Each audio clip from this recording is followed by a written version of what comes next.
All right, so these are the objectives for today. And honestly, I added this in as like an extra section just to be like an easier ramp up. It's really a review. It comes from the appendix at the back of the book. And it's going to be a review in just some basic solving of equations. I don't know, for example, if Mr. Lang is teaching this. I don't know whether he's covering this. I told him I was going to go back and do that. We used to, in pre-cal, cover 2 prerequisite sections, which was at the front of the book. But the new book is organized differently. So basically, we're going to focus on these particular kinds of equations. Is that every kind of equation? No, it's not. But it's just like something to get us warmed up again that you've actually done before.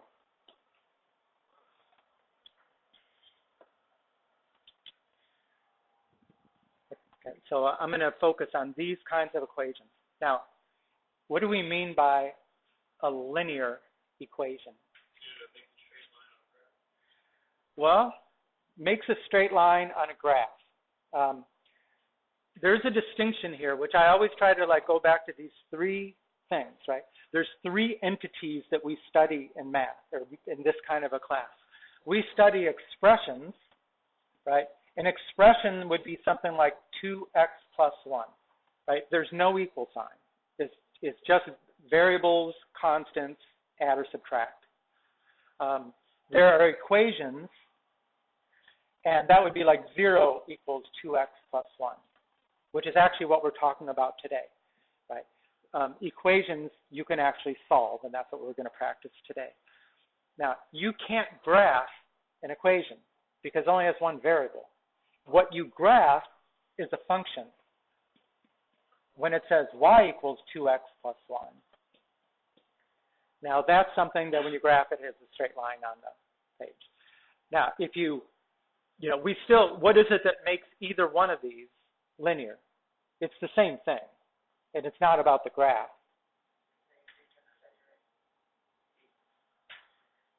How do you recognize that that's linear or that that's linear? That when variables are raised to the first power, that's linear, right? That's what makes it linear. So yeah, in terms of y equals mx plus c, that's our standard slope-intercept form of a line. How about quadratic? What's a quadratic? Yeah, so again, we're solving equations, so we're going to be doing things, like 0 equals x squared plus 6x plus 8. What is it that makes it quadratic? The fact that the highest power term is squared. Right?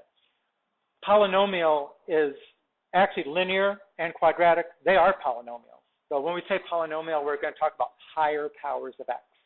Right? Higher powers of x. Cubic, quartic, all that stuff.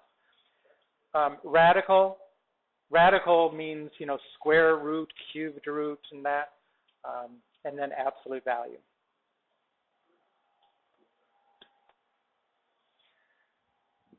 So solving a linear equation. The thing about linear is like the most basic kind of equation that, when in Algebra 1 at the beginning, you solved, they might have called it multi-step or something like that. Basically, you solved it by isolating the variable on one side, and the answer would be on the other side. Now, how do you isolate a variable on one side? For example, what would you say to do first here? You would subtract 7 from both sides, right? So the way you isolate the variable is by doing operations to both sides, right? So the first step, we would subtract 7 from both sides. Okay, then what could we do? Divide by -2, right? That's a -2 times x. So in order to get the opposite of multiplying is divide. So x equals -4. So for linear and for basically for all equations, we would like to be able to isolate the variable on one side and the answer would be on the other side. And for linear, that absolutely works. All the time, you'll be able to do that.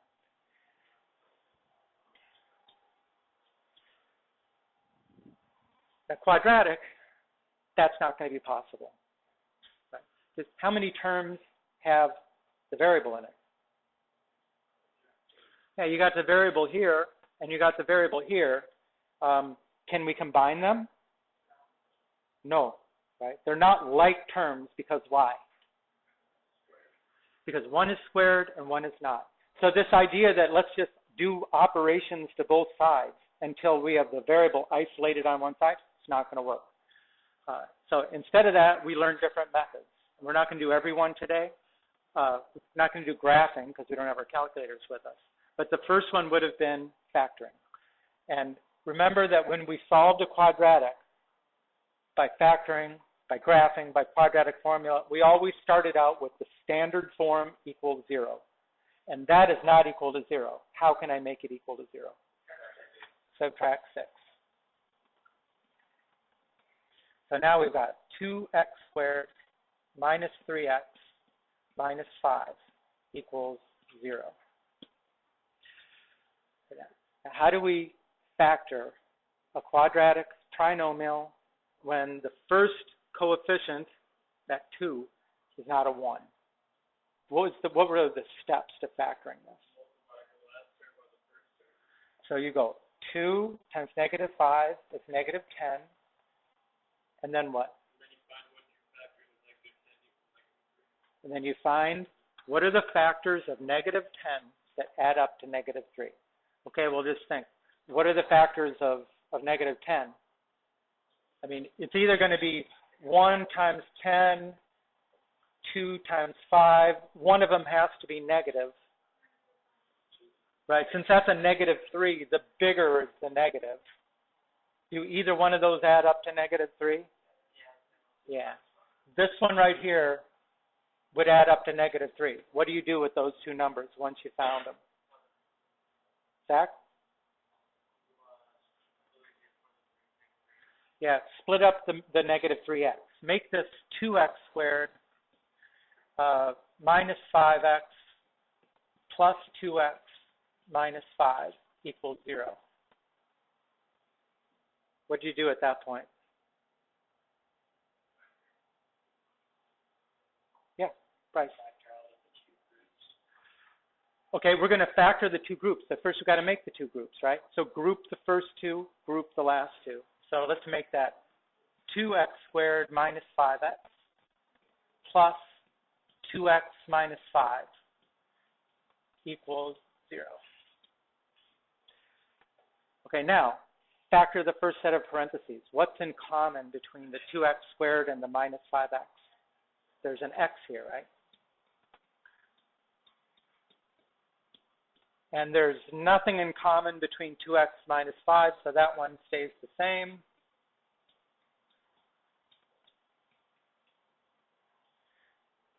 And then what's the last step of the factoring?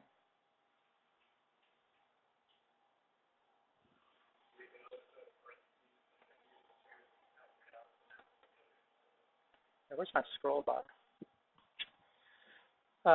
Yeah, you can see there's two terms here, right? This is a term and this is a term. And both have 2x minus 5 as a factor.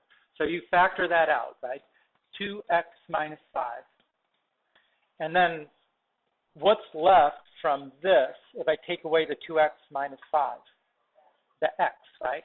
And what's left from this if I take away the 2x minus 5? 1, right? It's not 0, it's 1. So that has got to be plus 1. Okay, now we use what's called the zero product property, right? Meaning, and actually this book, this new book, he's changed that. He's calling it the zero factor property, which I've never heard it said that way before. But basically, if you multiply two factors together and the result is 0, you must be starting with one of the factors equals 0. There's no other way to make a 0 through multiplication other than one of the factors equals 0. So we set each factor equal to 0. X plus 1 equals 0. And 2x minus 5 equals 0. And by doing that, each one of those factors, those linear factors, you can isolate the variable on one side You know, so now we're back to like solving a linear equation. You will be able to isolate the variable on one side. So in this case, the x equals -1. This one, 2x equals 5. So x equals 5/2.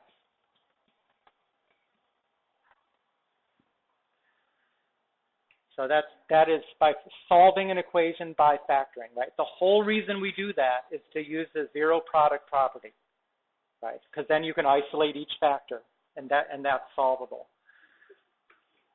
And how many answers did we get? 2, right? Remember, the basic rule is whatever's the degree of the polynomial, that's how many answers you get. So we had a quadratic, we got 2 answers. Okay, another way we have to solve the same equation would be quadratic formula, right? So there's the quadratic formula. How do we use that?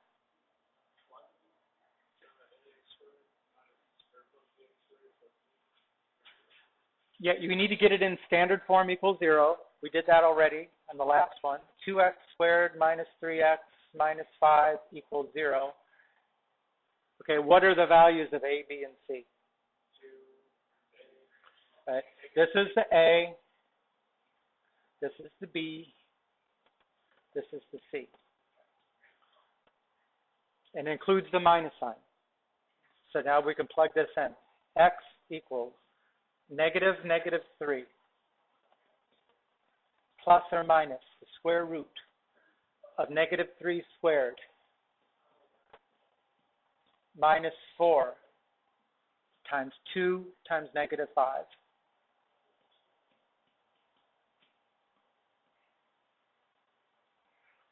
Divided by 2 times 2. So I've just substituted for A, B, and C. Simplify.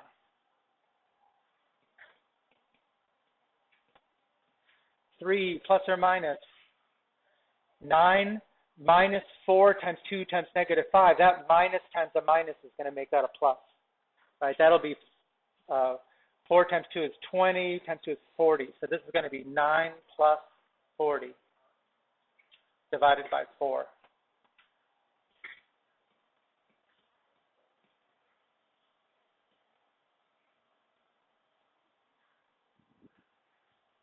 Okay, square root of 49.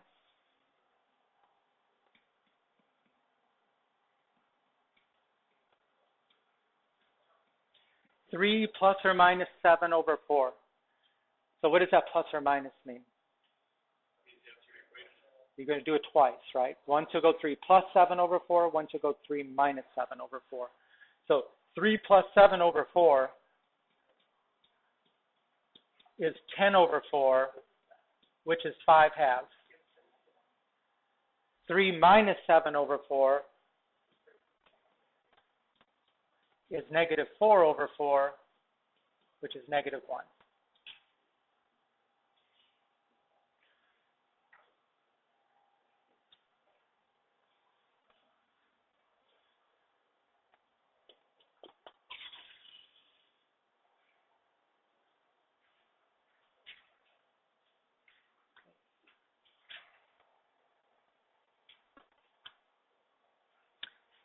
Now, we can't solve by graphing right now because we don't have our calculators. But remember the principle here is that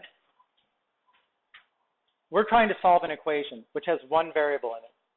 What we do is we graph the function. So I should have written it like this, right? 2x squared minus 3x minus 5 equals 0. Right? Again, that's an equation. Does not have a graph. But if we graph the equation y equals 2x squared minus 3x minus 5, our solutions will be wherever y equals 0. Okay, well, where does y equal 0 in the coordinate plane? Y equals 0 on which axis? On the x-axis, right? Remember, y is telling you how far above or below the middle you are. In this case, so that means every point on the x-axis, y equals 0. It's not above or below. So where do we look for the solutions to this equation? It's those 2 points right there, right? So it would be -1, and that's halfway in between 2 and 3. It's 5 halves. So we do have another way to do it, but because we're all not all sitting with calculators in our hand right now, we won't worry about that one.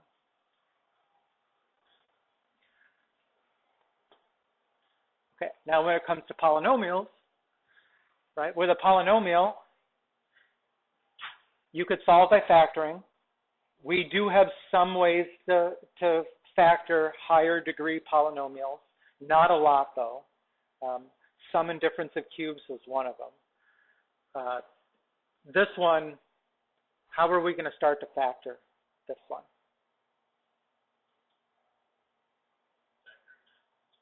Factor in x, right? There's a greatest common factor of x. So you're going to start out by taking an x from every term. And now we've got x squared minus 15x plus 56 equals 0. So by taking out that 1x, what's left in the parentheses is a quadratic. So we've got our ways to solve this. In fact, that should be a pretty straightforward factoring problem. Right? In this case, do we need to take the 6 steps that it took us to factor that first quadratic? No, because there's a 1 right here, right? It's actually just a one-step process. You have to say which two numbers, the product is 56 and the sum is negative 15. And what do you say?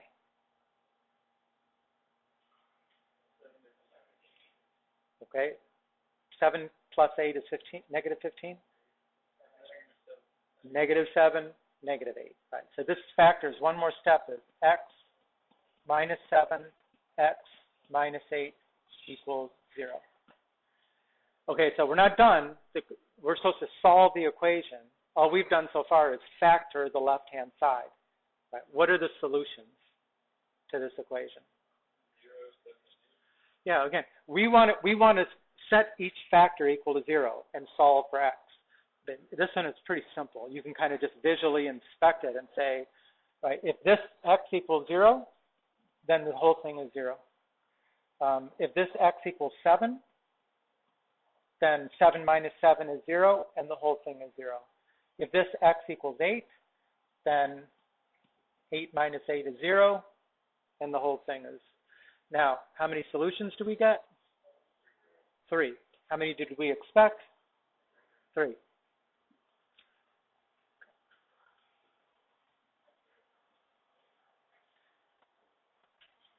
Like I say, we don't have a lot of like patterns to use like we did with quadratics. If you remember, with quadratics, we had the simple quadratic factoring. You had difference of squares, perfect square trinomials, greatest common factor. With polynomials above, we really only have sum and difference of cubes, and then the fact that you might have some common factor that you'll be able to factor out and make it to a quadratic. This one, we don't do enough like this, but it's actually, this is part of the long quadratic factoring that we did. In fact, this is kind of what, at that step here, right, where we had 4 terms, the trick was to group the first 2 and group the last 2. That's a kind of factoring that we don't really present very much, but it's something you can always just experiment. If I group certain terms together, does it lead to some simplification down the road? I mean, it does there. What if we group the first 2 terms and the last 2 terms here? Is it likely to lead to some simplification? I mean, let's see. Let me group them and see what it looks like. X to the third minus 3x squared. Now there's a minus in front of parentheses here. So this is, what is it going to look like inside the parentheses? 3x minus 9, right? Because there's a minus here, right, that's making that into a minus times minus, which is plus. So you've got to flip that sign. Okay, now let's see what happens if I factor each set of parentheses. What's the common factor? X squared, right? X squared times x minus 3. Okay, what's the common factor for the second set of parentheses? Minus 3 times x minus 3. So this is going to work because you could see what's in parentheses is the same. That means you can factor this one more step. You could take out an x minus 3 from that term. Right? That'll leave us x squared minus 3.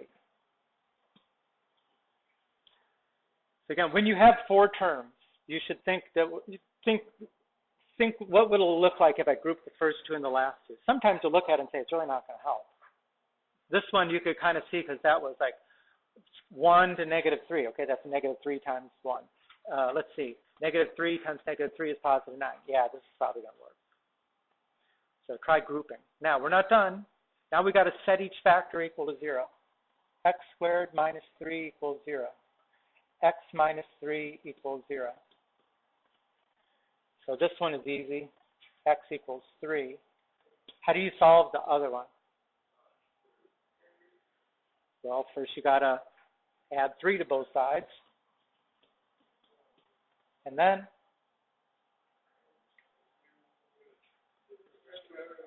take the square root of both sides, right? So x equals what? Plus or minus the square root of 3. Remember, when you take the square root, you have to put that plus or minus there. Consider them both. How many answers did we expect to get from this? You expected to get 3, right? And unless you would put that plus or minus there, you wouldn't have 3. If you put the plus or minus there, you've got 1, 2, 3. So we got all of our answers.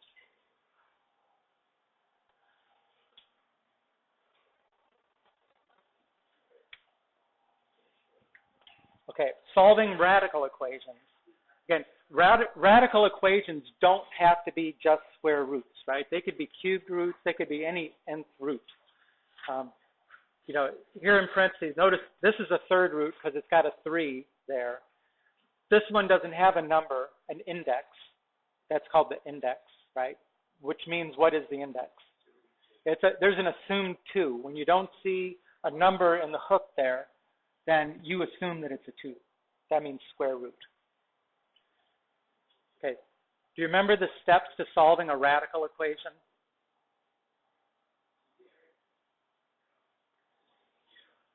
Step 1, isolate the radical.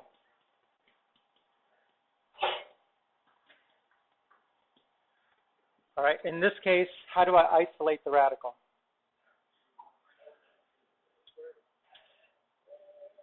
Here's the radical. What's with the radical that I need to get rid of? That is a minus x. Add x to both sides. So we've got the square root of 2x plus 7 equals x plus 2. Okay, then what? You're going to square both sides. In general terms, we're going to undo the radical. Meaning, since that's a square root, how would you undo it? You would square both sides, right? If it was a cubed root, you would cube both sides.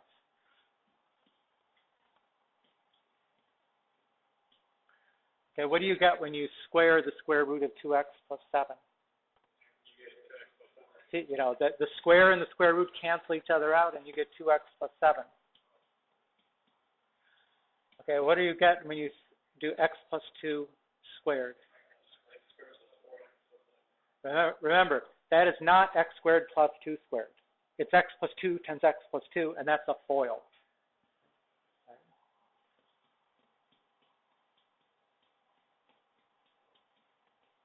Which is x squared plus 4x plus 4. All right, what kind of equation is this?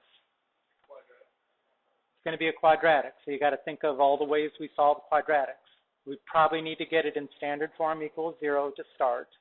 So let's subtract 2x and subtract 7 from both sides.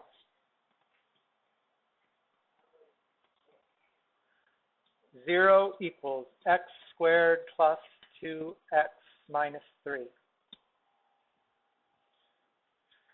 So I would, at this point, we have factoring, quadratic formula, graphing, any of them can work. usually if it's factorable, you're going to factor it. And meaning it's factorable if you can think of the factors of -3 that add up to +2. Can you think of factors of -3 that add up to +2? Sure. And they are 3 and -1. So it's factorable. So it's much easier just to factor it, right? This will be x plus 3 times x minus 1 equals 0. Okay, what does that make the solutions here? -3, +1. I wish I would have done that differently. So undo the radical, solve, which we just did. Okay, there is a fourth step there. What's the fourth step?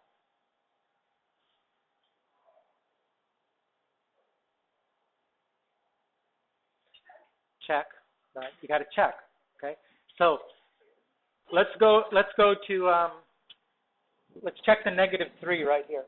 Okay, that'll give. If I put in a -3 there, I get the square root of 2 times -3 plus 7 minus -3 equals 2. Well, let's see. 2 times -3 is -6 plus 7 is 1. 1, and that'll be minus a -3 makes that +3. So 1 plus 3 is 2. Does that check? It doesn't check, right? This does not equal. Do you remember what do you call a solution that you solved, you did everything right, but when you tried to check it, it didn't work? No? We had a word for it. Extraneous solution, right? So, and you always got to check for extraneous. When you see that you've got variables that are inside and outside the radical, there's likely that one of those answers will not check. So we have to say that this -3 is extraneous, which means it's not an answer. And now you could check the 1 is going to work. Right? If I put in a 1, I'll get 2 times 1 plus 7 is 9. The square root of 9 is 3. 3 minus 1 is 2. That one would have worked. So one more. Absolute value. Do you remember the steps for solving an absolute value equation? Okay, well, we have a first step, which is isolate. Do we need to isolate this absolute value? It's already isolated. It's the only thing on the left-hand side, so we're good with that. So then we move down to the next, right, which is, somebody said it.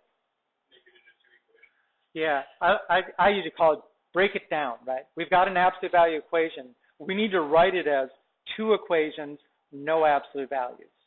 Okay. So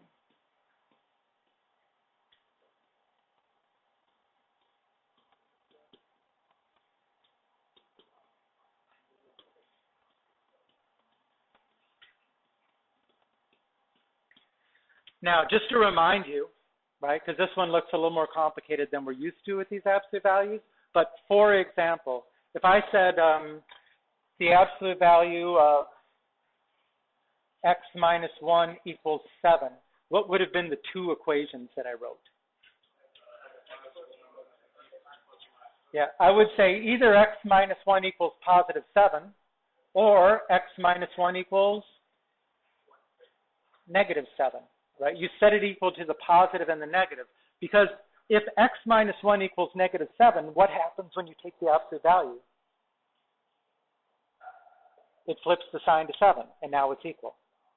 Right? So basically, you start with whatever's inside the absolute value, and you set it equal to the right-hand side and the opposite of the right-hand side. So our 2 equations are going to look like this. X squared plus 4x equals 5x plus 12, and x squared plus 4x equals -5x plus 12, or -5x minus 12. And you have to solve both of those twice, right? So this will be x squared minus x minus 12 equals 0. This one will be x squared plus 9x equals, oh, sorry.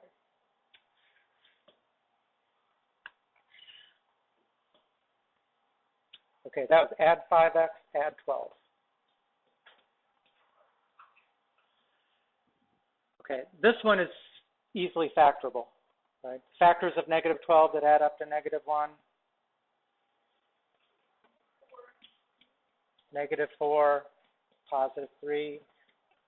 So x equals 4 and x equals negative 3. Is the next one factorable? The factors of 12, 1 times 12, 2 times 6, that doesn't add up to 9. 3 times 4, that doesn't add up to 9. So no, this one is not factorable. So what other way could we solve it? Quadratic formula. Okay. So if I do that, I'm going to get x is negative 9 plus or minus the square root of 9 squared minus 4 times 1 times 12 divided by 2 times 1. Okay.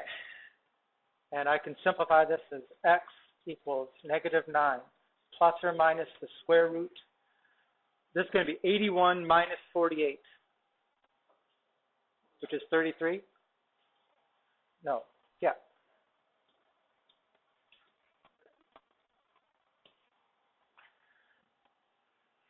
Plus the square root of 33. Okay, these are easier to check.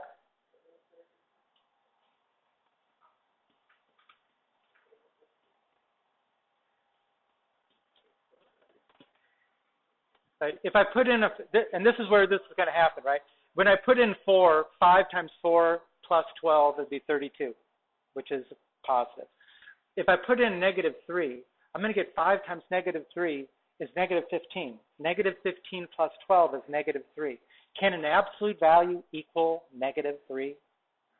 No, it can't, right? You know that what's on this side has to be positive. So this is definitely an extraneous solution. And I'm not going to go through all the work here, but if we could do the same thing, you could tell right here that if you did the minus 9 minus the square root of 33, it's going to be that negative number. I mean, negative 30, the square root of negative 33 is almost 6. So that's going to be like negative 15 over 2. I guess we just have to check it and see. But my guess is one of those probably would lead to the right-hand side being negative. So you delete it for that reason.